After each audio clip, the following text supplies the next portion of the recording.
Halo semuanya. Jadi di sini kita mau memperkenalkan salah satu tempat ibadah di UNS, yaitu Gereja Katolik. Nah, perkenalkan sebelumnya saya Nadia Sofia. Saya Muhammad Rifki Satrio-Winanto. Saya Adu Dharma Diaksa. Saya Aisyah Ulfia Salsabila. Saya Syafiran Saife. Saya Kesha Firta Asmara. Oke, jadi ikutin kita. Nah, di UNS sendiri itu memfasilitasi beberapa tempat ibadah. Yaitu ada 6, antara lain masjid, lalu 2 gereja, pura, wihara, kelenteng. Nah, di sini ada di sebuah kompleks, yaitu ada di Benteng Pancasila, di mana ini itu mempunyai gerbang untuk menuju beberapa tempat ibadah. Nah, kami di sini mau memperlihatkan gereja di UNS, yaitu Gereja Katolik.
Selamat datang di Gereja Kampus UNS, khususnya Gereja Katolik. Saya selaku salah satu pengelola Gereja Kampus UNS akan memperkenalkan dan memperlihatkan bagaimana Gereja Kampus ini digunakan dan bagaimana bentuk serta apa aja yang ada di dalamnya. Mari ikut saya untuk lihat-lihat.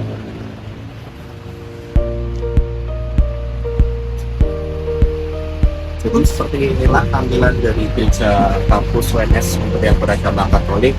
Di sini ada ruangan sederhana, ruangan aula sederhana dengan beberapa simbol-simbol agama Katolik seperti altar, patung, dan juga mimbar. Ini bisa lebih dekat.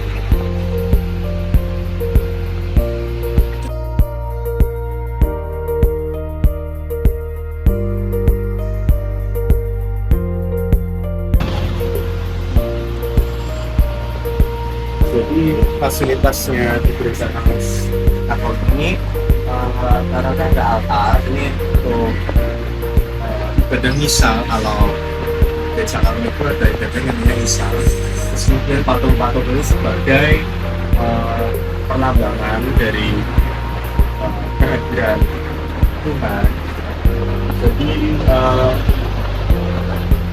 karena fasilitasnya adalah seperti ini, juga ada mimbar. Ini seperti ruang pertemuan tapi dengan simbol-simbol Katolik seperti itu. Dan ini masih kosongan karena sedang tidak ada ibadah, jadi dimasuk-masukkan dirapikan.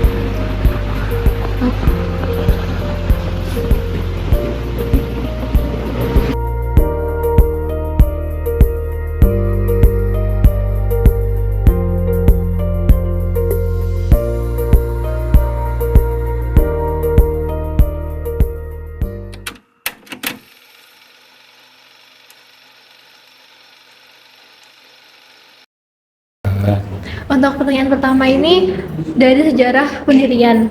Kalau untuk di Gereja Katolik sendiri tuh pendiriannya itu bagaimana ya Pak sejarahnya? Mengenai pendirian Gereja Katolik itu sudah lama ya, itu sekitar tahun-tahun 90-an itu UNS kemudian membangun tempat-tempat ibadah termasuk juga gereja. Ada masjid ya toh yang sekarang kamu kenal di Nurul Huda, dulu bukan tidak semegah itu sekarang, tapi mungkin kecil ya. Kemudian ada perkembangan direhab dan diperbesar. Kemudian juga ada gereja itu ada gereja satu komplek tapi dua lokal. Gereja itu kan ada yang bawah ada yang atas. Nah yang bawah itu biasanya dipakai untuk teman-teman Kristen Protestan, dan yang di atas itu ditempati atau dipakai oleh teman-teman Katolik gitu ya. Nah ini merupakan suatu kelengkapan dari kampus untuk penyediaan sarana-sarana ibadah. Nah selanjutnya beberapa tahun selanjutnya semakin berkembang. Di situ ada dibangun vihara, dibangun kelenteng, terus kemudian dibangun juga pura. Jadi semakin bertahap itu semakin lengkap mengenai rumah ibadat sekarang yang didirikan di dalam satu komplek yang kita kenal dengan komplek Benteng Pancasila itu. Gitu Mbak. Kalau untuk dalam kepengurusan atau tokoh-tokoh yang mendirikan dari gereja Katolik ini, sinten gimana Pak? Yang mendirikan itu kan kampus. Tokohnya kampus, Pak Rektor tokohnya. Untuk kan ini kan sudah bertahun-tahun lamanya gitu Pak. Tahun-tahun ya. Nah, betul. apakah ada perbedaan dalam sejarah kepengurusan maupun cara mengurus dari gereja Katolik ini sendiri? Cara mengurus, nah ini juga perlu diperjelas. Kalau untuk yang mengurus mengenai kelengkapan gedung, misalnya ada yang lampunya mati, yang bocor, itu memang yang ngurusi itu bagian kerumah tanggaan dari UNS begitu. Lebih ke kepengurusan dalam gereja, di dalam gerejanya Pak. Oke, kalau kepengurusan dalam hal ini maksudnya dalam jemaat ya. Oke. Nah itu di UNS ini kan banyak mahasiswa berlatar belakang agama ya, ada yang Muslim, ada yang Katolik, ada yang Hindu, ada yang Protestan dan sebagainya. Nah masing-masing dari komunitas ini kan dia membentuk apa yang dinamakan KMK. Kalau itu untuk Katolik ya keluarga mahasiswa Katolik, kalau itu yang Kristen itu ada PMK, Persekutuan Mahasiswa Kristen, ada yang Hindu, ada yang Buddha dan sebagainya. Itu biasanya kelompok atau komunitas inilah yang kemudian juga mengurusi mengenai pemakaian tempat dari rumah ibadah. Misalnya untuk menggilir siapa hari ini kegiatan yang berkegiatan fakultas apa sehingga tidak bertabrakan gitu. Dalam kepengurusan di dalam gereja Katolik sendiri itu semisalnya ada kaderisasi atau strukturisasi itu misalnya bagaimana ya Bapak? Strukturisasi. Jadi mengenai strukturisasi ini kita tuh lebih bersifat komunitas ya. Kalau mengenai struktur itu tidak begitu form, tidak begitu kaku, tidak begitu formal gitu ya. Nah, untuk keluarga mahasiswa Katolik itu memang kemudian ya ada pengurusnya ya itu setiap tahun berganti gitu ya. Nah, mereka inilah yang nanti akan mengkoordinir kegiatan-kegiatan keibadahan dengan bermacam-macam fakultas yang ada. Kalau untuk kepengurusan seperti ketua seperti Bapak itu bagaimana ya Pak? Kalau saya bukan apa-apain Mbak. Waktu dulu. Waktu ya, dulu. Dulu kan Bapak pernah menjabat. Iya itu saya setuju Pak Rektor gitu. Berarti dalam kepengurusan itu ditunjuk oleh Bapak Rektor Iya, sendiri, Pak? jadi tiap-tiap komunitas keagamaan termasuk KMK, PMK dan sebagainya itu. Nah, biasanya kan dia mempunyai tim pembina ya. Nah, pembinanya itu yang misalnya Pak Rektor. Kalau menurut Bapak sendiri, perkembangan gereja ini dari bertahun-tahun itu bagaimana perkembangannya? Bagi perkembangannya dari dulu sampai sekarang, kalau untuk yang Katolik ya cuma satu, yang Kristen juga satu, terus juga nambah gitu. Gimana? Seperti di dalamnya pengurusannya begitu. Kepengurusannya jadi gini, yang ngurus itu kan KMK, dia punya pengurus. Nah, dia itu nanti kerjasama dengan tim dari rumah tangga yang ngurusi rumah ibadah itu. Nanti kalau misalnya ada yang tadi saya katakan ada yang bocor, ada yang lampu mati, dia yang berkoordinasi gitu. Jika menurut Bapak sendiri, keberadaan gereja Katolik ini untuk perkembangan spiritual mahasiswa Katolik sendiri itu bagaimana? Untuk perkembangan spiritual mahasiswa Katolik, ya dalam arti rumah ibadah itu apapun agamanya sudah barang tentu sangat berpotensi untuk mengembangkan spiritualitas mahasiswa, karena rumah ibadah itu kan kemudian diisi oleh kegiatan-kegiatan keibadahan, kegiatan spiritual, dan itu kan diikuti oleh mahasiswa. Maka dengan demikian kan itu juga positif dan penting juga bagi mahasiswa-mahasiswa, sehingga ada kekayaan rohaniah yang dia dapatkan di samping kekayaan intelektual yang dia dapatkan dari kuliah. Baik Bapak, untuk sejarah sudah, boleh ke teman saya selanjutnya. Iya. Sebelumnya terima kasih Bapak atas waktunya. Perkenalkan, saya Galia Fauza. Di sini ada teman saya Kais, dan di sini ada Sultan. Kami dari Bisnis Digital kelas C. Saya mau bertanya sama Bapak, kalau misalnya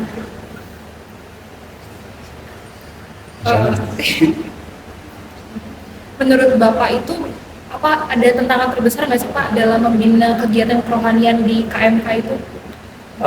Tantangan besar ya dalam pembinaan kerohanian di teman-teman di KMK gitu maksudnya. Tantangan terbesar itu saya kira ini juga dialami oleh teman-teman pengurus komunitas-komunitas yang lain.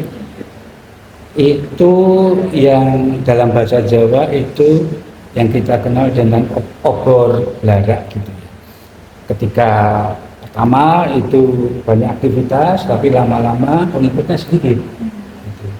Sama seperti kalau semester angkatan baru itu aktif, lalu kemudian lama-lama ya kemudian pasif. Gitu. Saya kira itu tidak hanya terjadi di KMK saja, tapi kemudian juga terjadi di teman-teman yang lain. Barangkali mungkin teman-teman yang tadinya aktif lalu menjadi tidak aktif, mungkin dia menemukan kegiatan-kegiatan lain di gereja setempat, itu bisa juga, dan itu nggak masalah.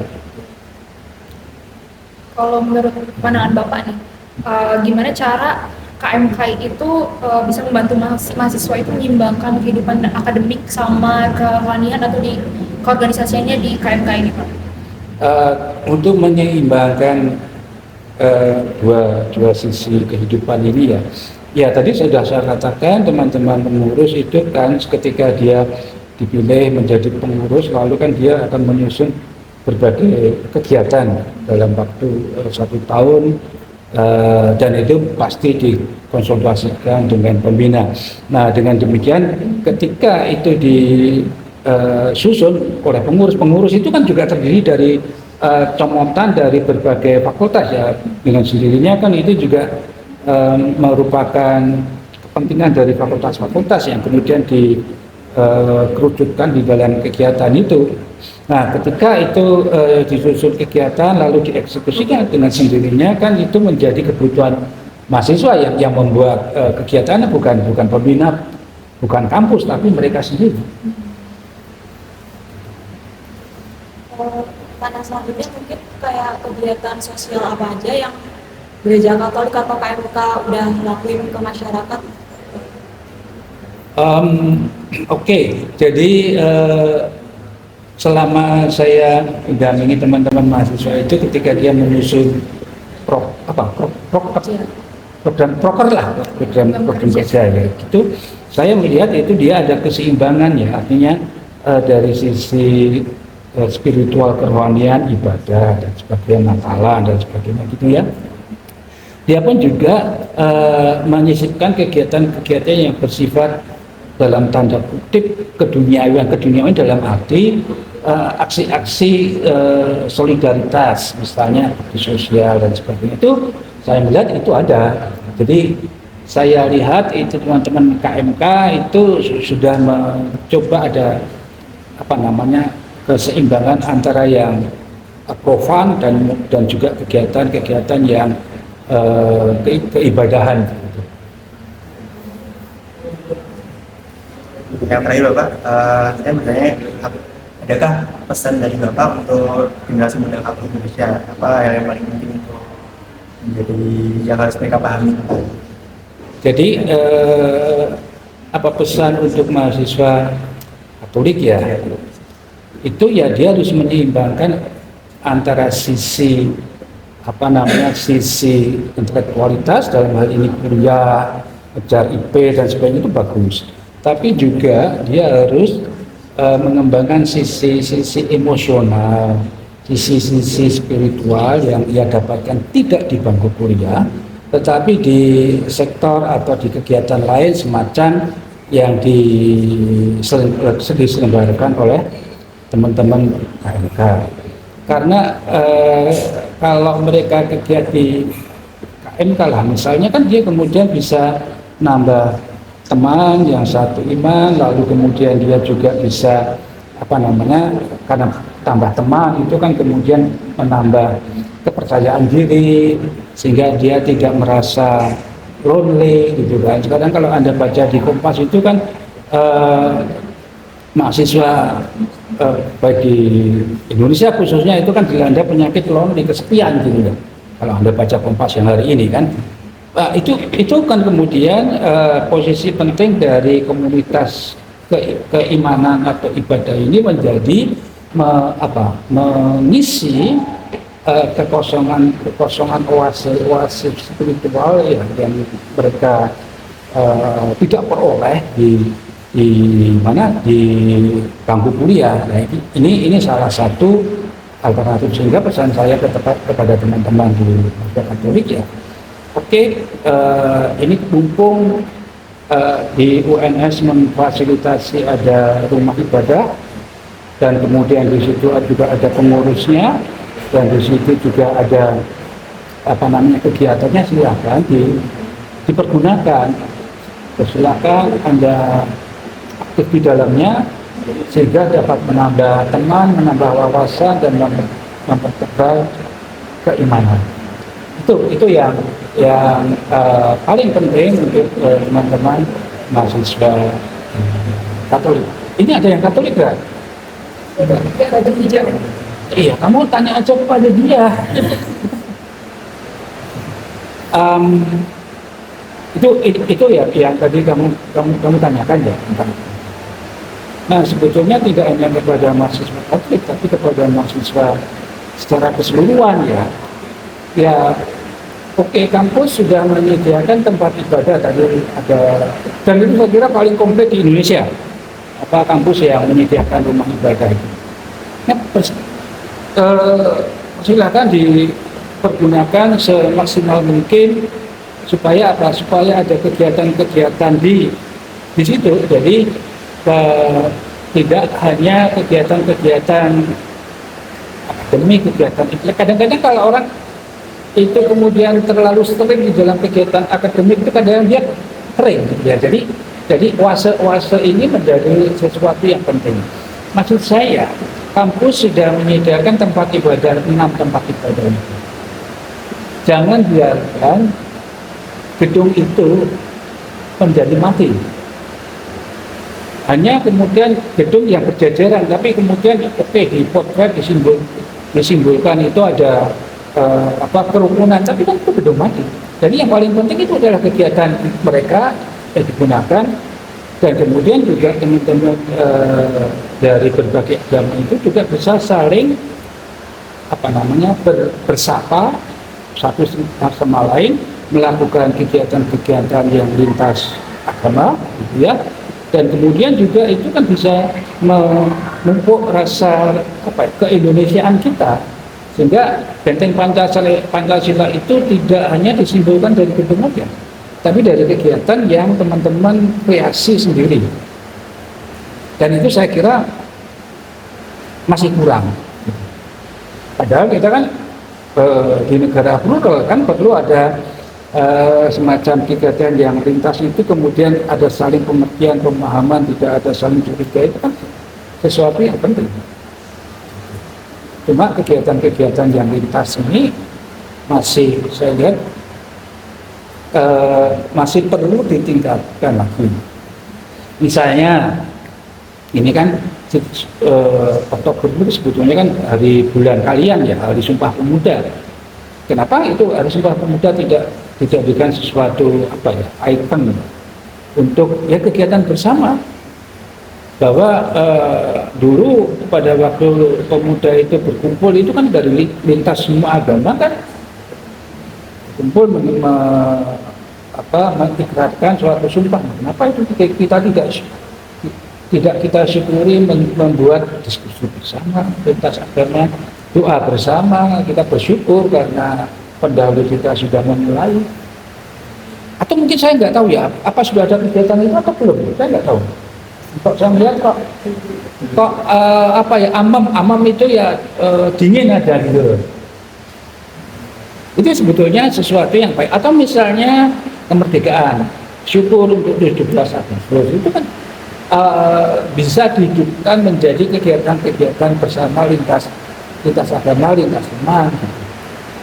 Jadi sekat-sekat itu kan lebih baik kan itu dirobohkan gitu. Jadi menanyakan pertanyaan, Silakan. apa yang menjadi latar belakang atau tujuan utama dibentuknya gereja Katolik di lingkungan Indonesia? Dibentuknya gereja Katolik di UNS itu sama juga karena dibentuknya rumah-rumah ibadah di UNS kan ya. Ya itu tadi sudah saya katakan, itu fasilitas dari kampus yang memfasilitasi teman-teman atau mahasiswa yang berkeinginan untuk kegiatan-kegiatan kerohanian. Jadi tidak hanya kegiatan akademik, tapi kegiatan rohaninya itu juga diunggulkan di kampus ini. Dan apa kalian juga sering ke rumah ibadah itu, atau malah belum tahu kalau di situ ada benteng Pancasila?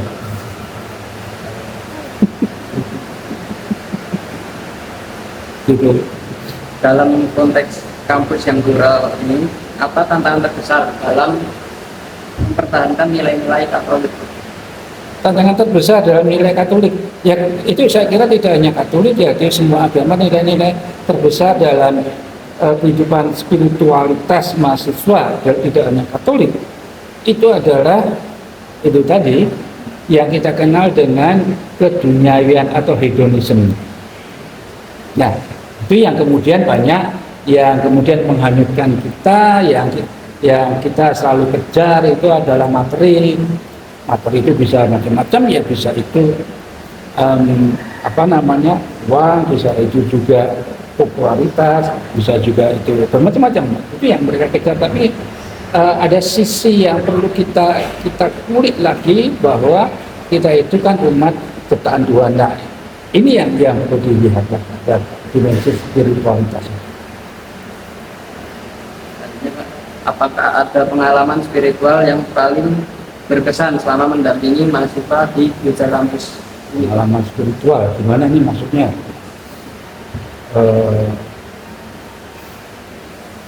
Pengalaman spiritual tidak ada, tapi yang penting itu yang menjadi pengalaman spiritual ya, sesuatu yang bagi saya itu membanggakan, yaitu mendampingi anak-anak muda, gitu. Menurut Bapak, bagaimana cara terbaik untuk menumbuhkan semangat pelayanan di kalangan mahasiswa Katolik? Pelayanan apa? Pelayanan mahasiswa Katolik. Pelayanan dalam hal apa?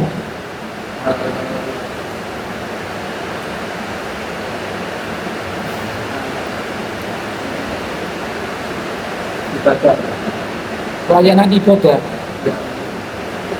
Ya kalau pelayanan ibadah itu kan tadi saya katakan masing-masing fakultas itu punya komunitas sendiri-sendiri yang tergabung di dalam KMK universitas. Nah, pelayanan ibadah itu misalnya dia menggilir bulan ini siapa yang bertugas, bulan ini siapa yang bertugas, itu kan pelayanan juga.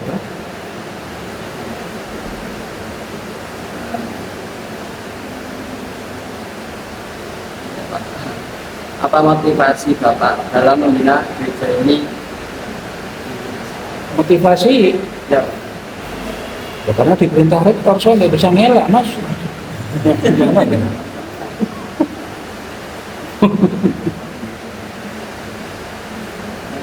Ayo, iya itu. Itu perintah lu gimana? Nolaknya. ya Pak. Lanjut pertanyaan saja. Apa bentuk dukungan yang biasanya diberikan gereja kepada mahasiswa yang sedang menghadapi kesulitan pribadi atau akademik? Gimana? Bentuk dukungan yang biasanya Bentuk hubungan. Ya, dukungan. Pak, Hubungan. dukungan Oh dukungan, oke. Ya. Yang gimana? Dukungan Yang apa? biasanya- Yang jelas bukan dukungan finansial ya. Kita nggak punya duit ini mas. Iya, Ah, gimana? ya. Pokoknya dukungan apa yang biasanya diberikan gereja kepada mahasiswa yang sedang menghadapi kesulitan pribadi atau akademik? Oh oke. Jadi di sini di kampus ini ada KMK, keluarga mahasiswa Katolik. Dia punya pengurus, punya program untuk kegiatan macam-macam ya. Dan kemudian punya rumah ibadah yang digunakan untuk beribadah, berdiskusi, nyanyi, kur dan sebagainya, itu silahkan. Nah, di dalam konteks hierarki gereja Katolik ya, karena ini kaitannya dengan pelayanan mahasiswa, maka di Keuskupan Agung Semarang itu kemudian menugaskan menugaskan salah satu pastornya itu mendampingi kegiatan mahasiswa di perumahan yang di mana di seluruh Surakarta ini ada pendamping pastor mahasiswa pendamping yang itu ada di di Wisma Mahasiswa. Nah, jadi mereka inilah, pastor inilah yang kemudian mendampingi untuk spiritualitas, kalau ada kesulitan dan sebagainya, mahasiswa-mahasiswa ini bisa berkonsultasi dengan pastor itu. Itu ada di di Wisma Mahasiswa Katolik, itu ada di daerah Stabelan. Jadi untuk pelayanan yang bersifat rohania, misa dan sebagainya, pastor yang menyelenggarakan itu ya diambil dari situ.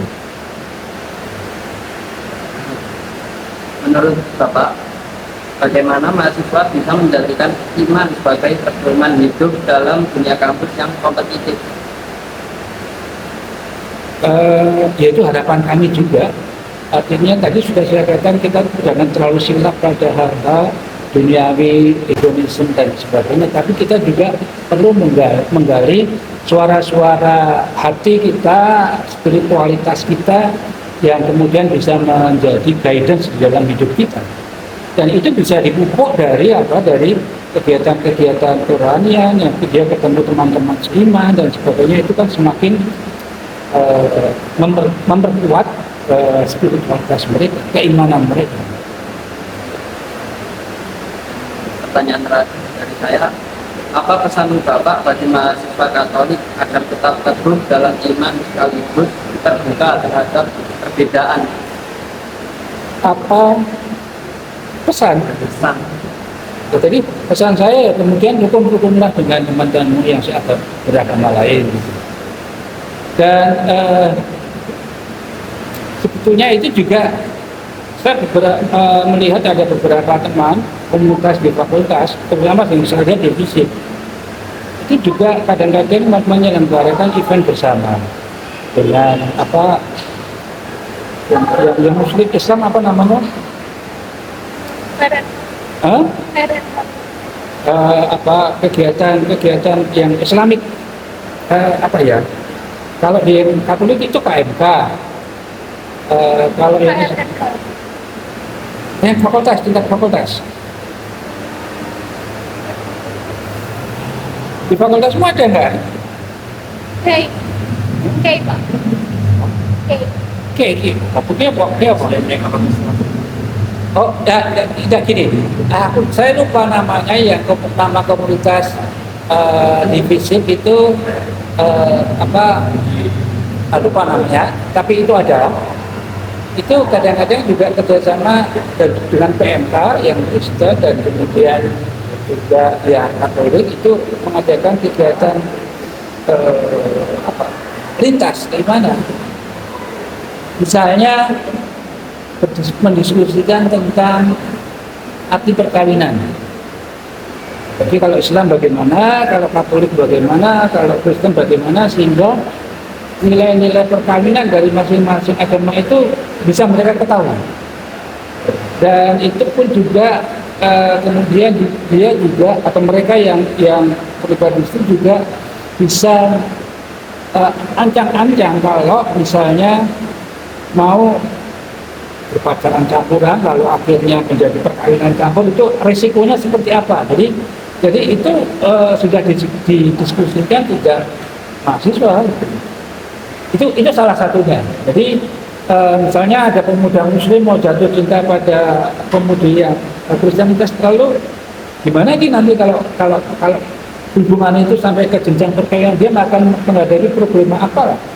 Nah itu kan hal-hal semacam itu barangkali yang mungkin kalian masih jauh ya, tapi siapa tahu kalau itu terjadi itu sudah siap. Jadi macam itu ya, itulah yang saya katakan kegiatan-kegiatan yang melintas keimanan ini menjadi penting, dan FISIP beberapa kali sudah melakukan kegiatan itu. Dan mungkin nggak tahu fakultas lain, fakultas ada nggak? Jadi jangan seolah-olah mereka itu berdiri sendiri-sendiri. Ada sesuatu masalah bersama yang perlu kita bahas bersama. Gitu. Dan pertanyaan dari saya, Pak. Oh, terima kasih. Lanjutkan. Oh, ada masih ada. Apakah BCI mengadakan kegiatan kolaborasi lintas agama? Oh, sering. Itu tadi gini. Mungkin perlu kita redefinisi ya. Yang jadi pertanyaan itu gereja atau gedung gereja. Kalau gereja itu berarti menyangkut semua orang beriman, dalam hal ini beriman Katolik, itu kita sebut itu gereja. Nah kalau gedung gereja ya cuma gedungnya itu doang. Nah yang Mbak maksud itu seperti apa? Yang kegiatan lintas agama.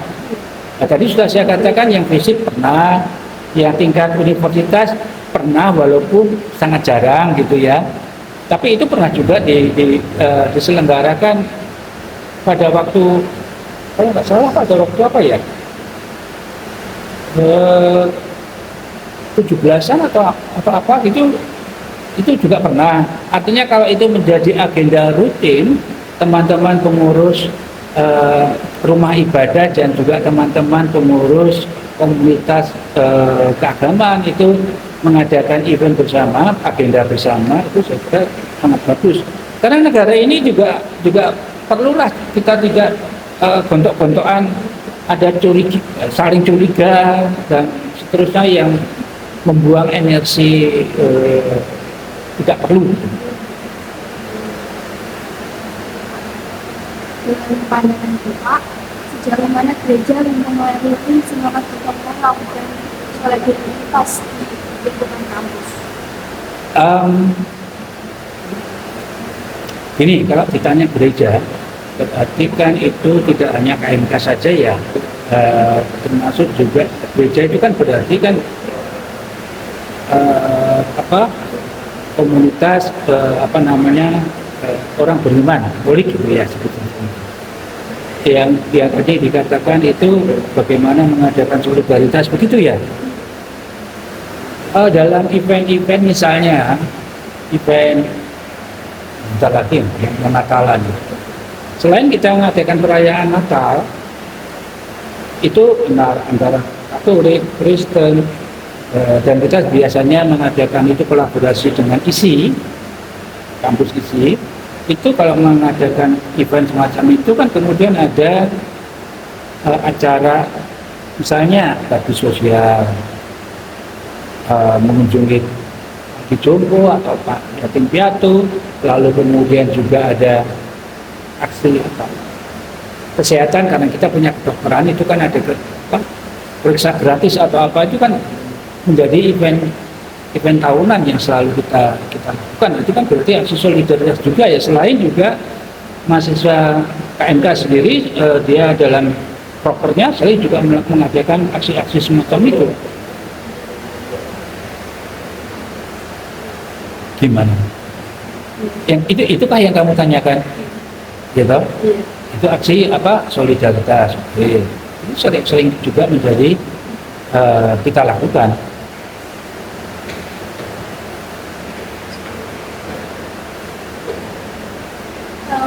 Sudah Bapak sekian. Sudah. Oh ya. Oke. Kami sangat berterima kasih atas Sama-sama. kesempatan, waktu, serta ilmu yang sudah Bapak sebarkan kepada kami dan teman-teman. Kami juga mohon maaf apabila terdapat kesalahan dari kami Ya, di sini. Ya. Sekian dari kami, terima kasih banyak. Oke. Ya, sukses. Ya.